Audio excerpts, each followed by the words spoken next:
আসসালামু আলাইকুম প্রিয় বন্ধুরা, আমার গ্রামীণ চিত্র চ্যানেলের পক্ষ থেকে জানাচ্ছি আপনাদের আন্তরিক প্রীতি ও শুভেচ্ছা। শুরু করব আরও একটি ভিডিও পর্ব। আমরা ছোট্ট একটি পরিবার এখানে এসেছি।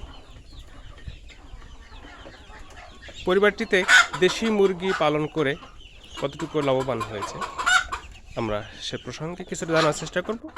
প্রিয় বন্ধুরা, আমার সঙ্গেই থাকুন।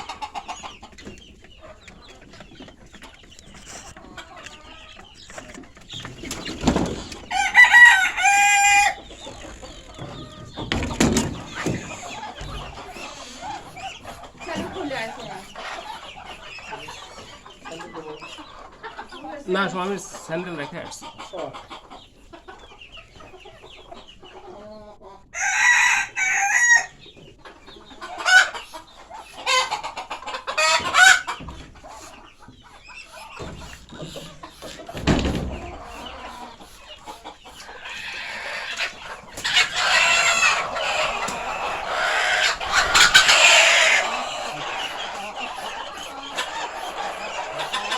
বন্ধুরা, আমার দেখতে পাচ্ছেন এখানে চীনা হাঁসের বাচ্চা এবং দেশি মুরগি, অসংখ্য দেশি মুরগি।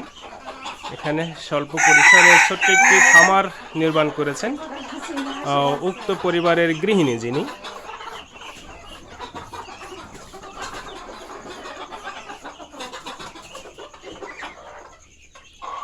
দেশি মুরগি পালন করে এবং চীনা হাঁস, এগুলো চীনা হাঁস না, চীনা হাঁস পালন করে তিনি কতটুকু লাভবান হয়েছেন সে প্রসঙ্গে আমরা কিছুটা তথ্য জানার চেষ্টা করব। প্রিয় বন্ধুরা, আমার সঙ্গেই থাকুন। আসসালামু আলাইকুম। কেমন আছেন ভাবি? আলহামদুলিল্লাহ ভালো আছে। ভালো আছে না? আপনি এত সুন্দর হাসি দিয়েছেন, হাসিতেই বোঝা যাচ্ছে যে আসলে আপনি সুন্দর আছেন। তার কারণ হলো যে এত সুন্দর আছে। আমি রোজা রেখেছেন তো? জি জি আলহামদুলিল্লাহ। আপনার নামটা বলেন। আমার নাম বুলবুলি খাতুন। বুলবুলি খাতুন না? জি। এই যে চীনা হাঁস যে পালন করছেন বা দেশি মুরগি পালন করছেন, কতটুকু কি পরিমাণ লাভ হচ্ছে আপনার? আল্লাহ কথা ভালোই লাভ আছে। ভালোই লাভ আছে। জি, পাললে ভালোই লাভ আছে। এটা খরচা কেমন? খরচা খুবই কম। খরচা খুব কম? হ্যাঁ, খরচা খুবই কম। আচ্ছা, এখন যারা ঘরে বসে আছে তারা কিছুই করে, অনেকেই আছে কিছুই করছে না। হ্যাঁ, আছে, অনেক আছে, তাই না? তো তারা কেন করছে না? তারা যাতে করে এই প্রসঙ্গে তাদের সম্পর্কে কিছু বলেন। তারা এখন অল্প কিছু দিয়ে, আমি যেমন 2-3টা মুরগি দিয়ে চালু করছিলাম আর কি, এখন 100-র উপরে হয়ে গেছে। আচ্ছা, কতদিন আগে চালু করেছিলেন? আর বিক্রি করে দেই। আর চীনা হাঁস কিনে আনছিলাম গতবার, হলো বাচ্চা কিনে আনছিলাম। বাচ্চা? হ্যাঁ, 25-26টা বাচ্চা আনছিলাম। 25 থেকে 26টা বাচ্চা দিয়ে শুরু করেছিলেন? 7-8টা চুরি করে নিয়েছিল, আর তারপরে থেকে আমার বাচ্চা উঠাচ্ছে, নিজে থেকে হয়ে উঠতেছে আর কি। আচ্ছা আচ্ছা আচ্ছা, সুন্দর। আপনার প্রসেসিংটা অনেক সুন্দর। যে বন্ধুরা আমার শুনলেন ওনার কথা, উনি প্রথমে 25 থেকে 30টা বাচ্চা কিনেছিলেন। 25 থেকে 30টা বাচ্চা কেনার পরে এখন তা বেড়ে দাঁড়িয়েছে কতগুলো? এখন 50-এর উপরে। হ্যাঁ, আর বিক্রি করে দিয়েছে, আশাগুলো বিক্রি করে 50-এর উপরে হয়েছে, তারপরে বিক্রি করে দিয়েছে না? এখন কি ডিম দিচ্ছে? হ্যাঁ, ডিম দিচ্ছে। তো ডিম দিচ্ছে কোনগুলো? চীনা মোরগ মুরগি? আচ্ছা, চীনা হাঁস ডিম দিচ্ছে। চীনা হাঁস ডিম দিচ্ছে প্রতিনিয়ত কতগুলো করে ডিম দিচ্ছে? গেছে, এখন 3-4টা করে ডিম দিচ্ছে। 3 থেকে 4টা, তার মানে এখন ডিমের মৌসুম নয়, পরে? না না, বাইতে হয়ে গেছে। ও আচ্ছা আচ্ছা আচ্ছা, বাইতে হয়ে যায় এগুলা। আচ্ছা, বাইতে হয়ে গেলে আবার ডিম। আচ্ছা, এই যে দেশি মোরগ মুরগি বা চীনা হাঁস একসঙ্গে রেখেছেন, এতে কোনো সমস্যা হচ্ছে না? না, সমস্যা হয় না।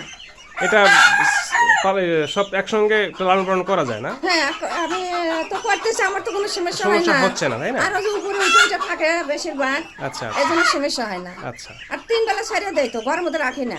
আচ্ছা, প্রিয় বন্ধুরা আমার শুনলেন ভাবির কথা। শিয়াল আছে, গাওরা আছে, জন্য ধরে রেখে দেয়। আচ্ছা আচ্ছা, খাওয়ানোর পরে উঠাই।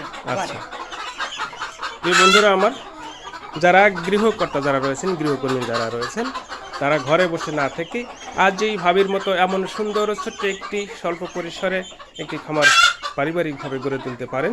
এটা উনি বলেছেন যে এটা অত্যন্ত লাভজনক। তো অনেকেই আছে যে অলসতা করে, তাই না? এগুলো লালন পালন করতেই চায় না। 20-25 হাজার টাকা বেচছে আর কি, শুরু করছি তো। 25,000 টাকা বিক্রি করেছেন? আচ্ছা, ডিমও তাও বিক্রি করে, ভালো বিক্রি করে, প্রতিনিয়তই করেন? জি। তার মানে এগুলো এক্সট্রা একটা ইনকাম। ইনকাম। আচ্ছা, অনেকেই আছে যে চাকরি করে মাসে 15,000, 20,000 বা 18,000 কিংবা 14,000 টাকা বেতনের চাকরি করে, কি হয়? কিছুই হয় না। কিছু হয় না। অতএব বাড়িতে বসে থেকে যদি এমন একটি আপনার মতো পরিকল্পনা করে না ছোট্ট একটি খামার গড়ে তুলতে পারে, সে নিঃসন্দেহে মাসে 15 থেকে 20,000 টাকা ইনকাম করতে পারবে, তাই না? পেঁয়াজ কিনছিলাম 400 টাকা। আচ্ছা তো কারেন্ট না থাকা রাতে আমি বাচ্চা কিছু মারা গেছিল ঠান্ডা লেগে, আর আসছিল 300-র মতো, ওগুলো বিক্রি করে দিচ্ছে, খাই খুব। আচ্ছা। আর বিলে যদি শামুক খাওয়ান যায়, ডিম দেয়, নালে নাই। হ্যাঁ, আপনার বাড়ির আশেপাশে তো দেখলাম যে এপাশেও বিল, ওই যখন তার মানে শামুক থাকে তখন ডিম দেয়, তাছাড়া ডিম দেয় না। হাঁস পালনের জন্য উপযুক্ত একটি পরিবেশ আপনার এখানে রয়েছে। তো এখন আপনি একটা কথা বলবেন যে কেউ যেন ঘরে বসে না থেকে আপনার মতো এমন একটি ছোট্ট একটি খামার ছোট্ট গড়ে একটা তোলে, খামার করে তাদের আমি প্রসঙ্গে চালু কিছু করব। বলেন। প্রসেসিংটা কি? হ্যাঁ। আপনি কিভাবে শুরু করেছিলেন? আমি 2-3টা মুরগি কিনছিলাম, কেনার পরে আমার আল্লাহ বত হয়, এখন অনেকগুলো 100 উপরে গেছে আর কি। 100-এর উপরে হ্যাঁ, আর মোরগ তো রাখি না, মোরগ বিক্রি করে দেয়। বিক্রি করে দেন। জি। যাই হোক, আর এদের মাশাআল্লাহ। মধ্যে যে মোরগ আছে, ঈদের মধ্যে সিল করে দেবো। দেখ, এখন এই যে হাঁস দিয়ে মুরগি দিয়ে আপনার পরিবার পরিজন নিয়ে আলহামদুলিল্লাহ খুব সচ্ছল আছে। হ্যাঁ, আছে জি, আলহামদুলিল্লাহ খুব ভালো আছে। আমি আপনার জন্য আরো দোয়া করি, আপনি আরো সচ্ছলতা অর্জন করেন। সামনে ঘর উঠাবো, মানে এখন ঘরের মধ্যে আমি আইডিয়া আচ্ছা, পাইতেছি না। এটা কি আসলে বাণিজ্যিকভাবে আরো বৃদ্ধি করার সম্ভাবনা হ্যাঁ আছে, হ্যাঁ, তাই না? মানে যেভাবে করবো আমি। আচ্ছা, আলহামদুলিল্লাহ, আপনার কথা শুনে আমি খুব ভালো লাগলো। পাইছিলাম ঘর উঠাবো, ঘর উঠানোর জায়গা ছিল না, মাটি ফেলাইছি। জি।